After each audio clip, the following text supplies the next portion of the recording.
নমস্কার। আজকে ঠাকুরের লীলা প্রসঙ্গ বলতে গিয়ে কিরণবালা মজুমদারের একটা লেখা থেকে খানিকটা বলার চেষ্টা করছি। তো তিনি পটের মধ্যে থাকেন, এটা তিনি বারে বারে সবাইকে বলেছেন। শ্রী দেহে যেমন আছেন, শ্রী পটেও তেমন আছেন। এই পটের মধ্যে থাকার একটা ঘটনা বলছি। তিনি কুঞ্জবাড়িতে যে ঘরে থাকতেন, ঠিক তার যেখানে থাকতেন, তার খাটটা যেখানে ছিল, উল্টো দিকেই ঠাকুর ঘর ছিল। এবার এই ঠাকুর ঘরে এই ভোলানন্দগিরি মহারাজের একটা শ্রীপট ছিল বড়। হঠাৎ ঠাকুর বললেন, মুকুটটা বড্ড ভারী হয়ে গেছে, ওইটা মুচ্ছা দেন। চন্দন দিয়ে সাজানো হয়েছিল কপালটা। ঠাকুর বলছেন, ওটা মুচ্ছা দেন, ওটা বড় ভারী হয়ে গেছে, ওনার কষ্ট হয়। এই হচ্ছে ওনার শেখানো। এগুলো তো লীলার মধ্য দিয়ে উনি শিখিয়ে দেন প্রত্যেকে, যে আমাদের মধ্যে কি হয়, আমরা বিগ্রহ বা শ্রীপট এগুলোকে মনে করি একেবারে অচেতন, যে তিনিও যে সমানভাবে শ্রীদেহে এবং শ্রীপটে সমান, এটা কিন্তু আমরা সব সময় বুঝতে পারি না, আমরা জানিও না। আমাদের সেই সাধনার স্তরও নেই, আমরা বুঝতে পারি না। ঠাকুরের রাতুল চরণে যে চন্দন দিয়ে তুলসী পাতাটা দিয়ে দেওয়া হয়, ঠাকুর এটা কিন্তু রাত্রিবেলায় একেবারে পরিষ্কার করে দিতে বলেন। ঠাকুর নিজে মুখে শ্রীমুখে বলেছেন, বড় চটচট করে। এই যে ব্যাপারগুলো, তার মানে কি? তার মানে তিনি শ্রী দেহে থেকে শ্রীপটের সঙ্গে আমাদের যে সম্পর্কটা, এটা কিন্তু তিনি বলে গেছেন, এটা তিনি দেখিয়ে গেছেন।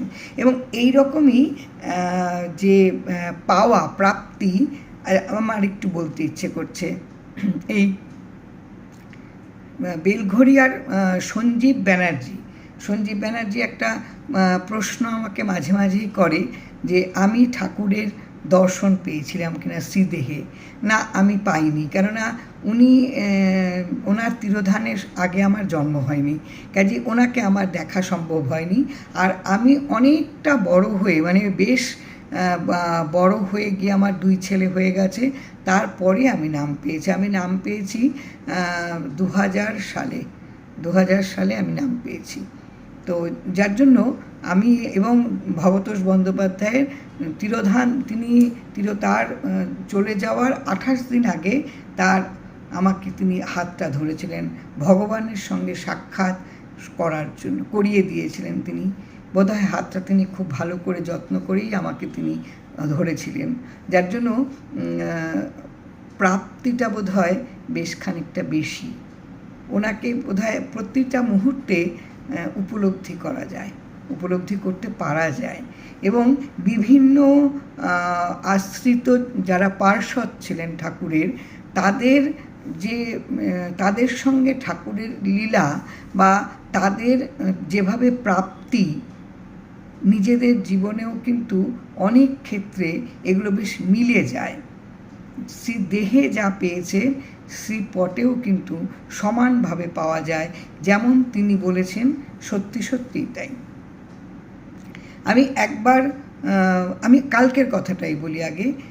গতকাল যাদবপুর কৈবল্যধামে গিয়েছিলাম।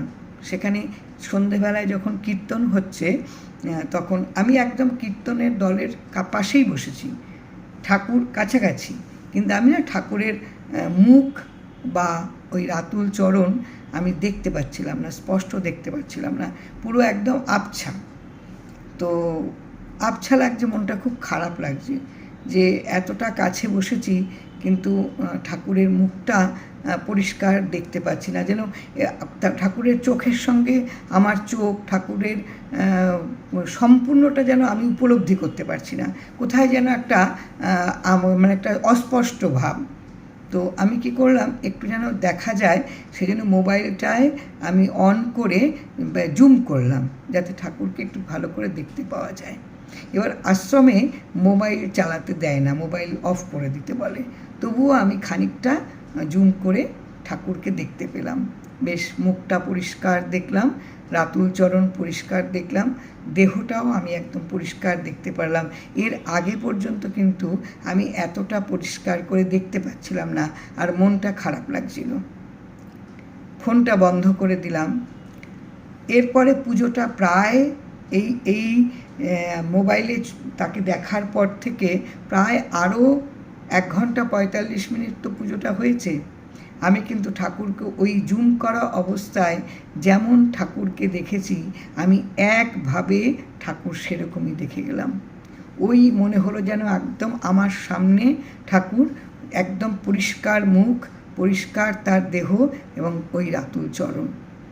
তার আগে পর্যন্ত কিন্তু দেখতে পাচ্ছিলাম না। এই হচ্ছে প্রাপ্তি। শ্রীদেহে এবং শ্রীপটে তিনি সমানভাবে প্রত্যেক আশ্রিত জনের কাছে তিনি এভাবেই থাকেন।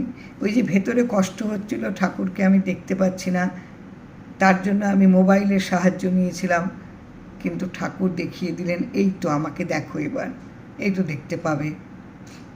এগুলি না একদম ভেতরের অনুভূতি। আমরা অনেক সময় নিজে নিজে কর্তা সাজতে চাই, তো কর্তা সাজতে গিয়ে আমাদের অনেক বিপত্তি ঘটে। আর ঠাকুর শ্রীদেহে শ্রীপটে সমান, এগুলো কিন্তু আমরা বারে বারে প্রতি মুহূর্তে টের পাই, প্রতি মুহূর্তে বুঝতে পাই।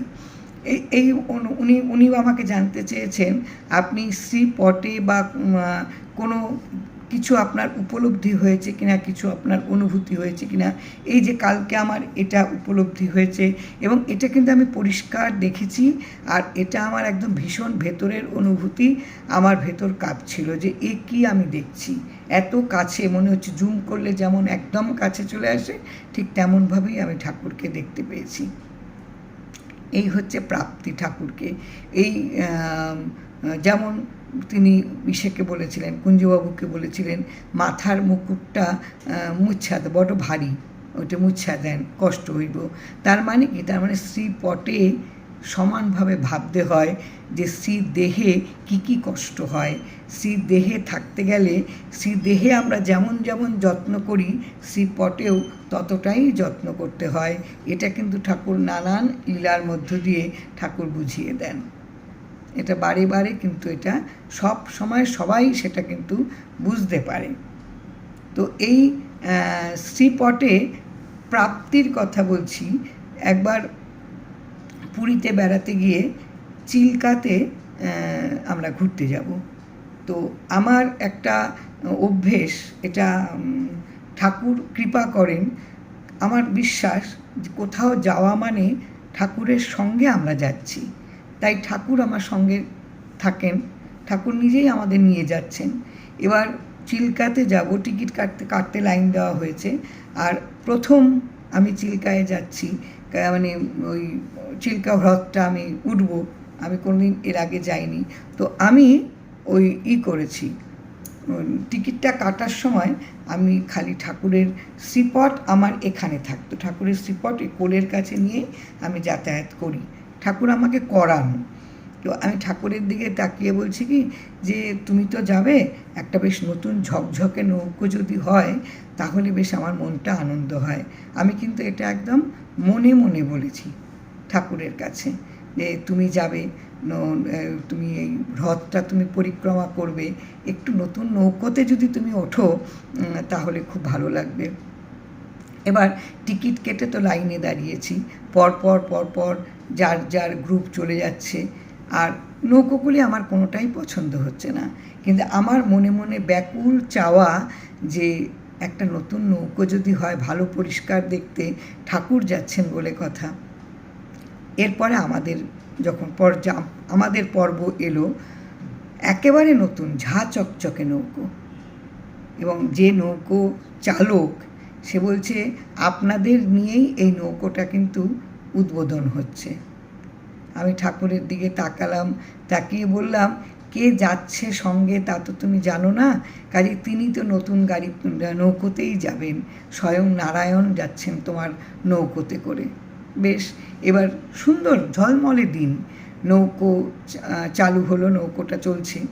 নৌকোটা চলতে চলতে বেশ ঘোরার পরে প্রায় আধ ঘন্টা হয়ে গেছে, হঠাৎ করে, আমাদের কিন্তু খেয়াল ছিল না, হঠাৎ করে মাঝি বলছে যে এবার নৌকোটা না পাড়ে ভেড়াতে হবে, কারণ আকাশ পুরো কালো হয়ে গেছে, এক্ষুনি ঝড় নেমে যাবে, আর মাঝ জায়গায় আমি কোনোভাবে নৌকোটাকে সামলাতে পারবো না।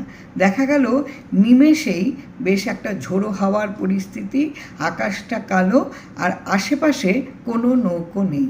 মানে বাকি নৌকোগুলো অনেক আগেই নিরাপদ জায়গায় তারা নোঙর করে দিয়েছে, আমাদের নৌকোটাই শুধু নদীতে মাঝে রয়েছে। এবার আমি মনে মনে চিন্তা করে দেখলাম যে যদি নৌকোটা ডুবে যায় তাহলে হয়তো আমি খানিকটা সময় সাঁতরাতে পারবো, কেউ না কেউ হয়তো আমাকে উদ্ধার করবে, কিন্তু আমার বর এবং 2 ছেলে তারা কি করবে, এটা আমার খানিক চিন্তা হতেই আমি এই যে ঠাকুর আমার এখানে থাকতো, আমি ঠাকুরের দিকে তাকিয়েছি। ঠাকুরের দিকে তাকিয়ে আমি আকাশের দিকে তাকানোতে দেখলাম গোটা আকাশ জুড়ে আমার ঠাকুর। আমি মাঝিকে বললাম, মাঝি তুমি ভয় পেও না, তুমি আমাদের নৌকো নিয়ে চলো, ঠাকুর আমি দেখেছি, কিচ্ছু হবে না আমাদের। মাঝি বলল, তা কখনো হয় না, এরকম ঝড় বৃষ্টি আসবে, আমি নৌকো সামলাতে পারবো না। আমি তখন বললাম, আমি বলছি ঠাকুর আকাশে আমি দেখেছি, আমাদের কিচ্ছু হবে না, ঠাকুর পুরোটাই উদ্ধার করে দেবেন। তো আমার এই জোর কথাটাতে মাঝি কেমন বিচলিত হলো, কি হলো জানি না, মাঝি নৌকোটা নিয়ে কিন্তু এগুতে শুরু করলো। আমরা ডলফিন দেখব বলে এগিয়ে যাচ্ছিলাম। এবার এগিয়ে যেতে যেতে মোটামুটি 10 মিনিট আকাশটা পরিষ্কার হতে শুরু করলো এবং ঝলমলে রোদ দিল। এই হচ্ছে ঠাকুরকে পাওয়া। শ্রীদেহে আর শ্রীপটে কোনো তফাৎ নেই।